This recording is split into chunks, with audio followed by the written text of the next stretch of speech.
Incroyable. Donc, on est l'équipe qui a commencé à penser pour un design de ramasseur pour les cônes et pour les cubes. Et l'idée en général qu'on avait, c'était d'avoir des rouleaux, donc un peu style lave-auto, de chaque côté de l'intake, du ramasseur, pardon, qui serait capable de prendre pas mal n'importe quel objet, parce que ce serait des rouleaux, disons, juste avec des rubans, soit des rubans de silicone ou du tube médical, quelque chose de très flexible, mais quand ça tourne assez vite, ça va avoir tendance à gripper pas mal n'importe quoi.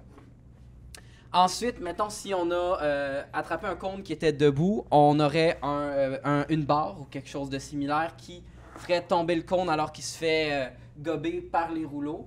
Et plus loin dans le robot, on aurait une plaque avec un petit rouleau devant qui fait monter les objets pour pas qu'ils soient sur le plancher et qu'ils finissent d'une manière ou d'une autre en dessous du robot, parce que on se mentira pas, ça va arriver éventuellement en compétition, pour justement avoir les pièces qui vont arriver couchées dans le fond d'un compartiment, soit le cône, soit le cube, couché, qu'on est capable d'aller agripper avec une pince. Dans le fond, la pince, on pensait la fixer sur le bras. Puis probablement qu'elle viendrait chercher la pièce comme ça dans ce sens-là. Puis après ça, elle serait capable d'aller les déposer aux endroits où est-ce qu'on doit les mettre. Le problème, ben dans le fond, ce qui est le fun avec notre système, c'est qu'on est capable de ramasser des cônes soit debout, soit couchés. Mais il ne faut pas que le cône soit couché dans ce sens-là, parce qu'il va arriver comme ça. Puis probablement, ce que ça va finir, c'est qu'il va être de même. Un peu en angle. Ce qu'on avait pensé pour contrer ça, c'est peut-être de faire un creux de la forme du cône ici pour que, exemple, le cône finisse à peu près comme ça, puis les pinces puissent quand même venir les chercher.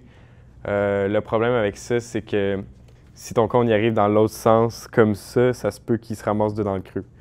Fait que là, il reste encore à déterminer comment on va contrer ce problème-là. Mais sinon, ce qu'on pourrait faire, c'est essayer de juste ramasser les cônes qui sont debout ou dans la bonne orientation. Mm-hmm. Et un autre élément assez important à mentionner, c'est que la position de la pince, là, disons, on dit qu'on l'agrippe par le bout, mais on pourrait déplacer la pince qui, plutôt d'être par en bas, pourrait être sur le dessus, mais on ne sait pas si ça va bien agripper tous les objets comme le cube, par exemple. Donc, c'est à voir. Il va falloir faire des tests, savoir c'est quoi la meilleure position de pince pour un mécanisme comme ça, c'est quoi les meilleurs rouleaux, c'est quoi la meilleure position pour tous ces éléments-là. Mais l'idée générale est là.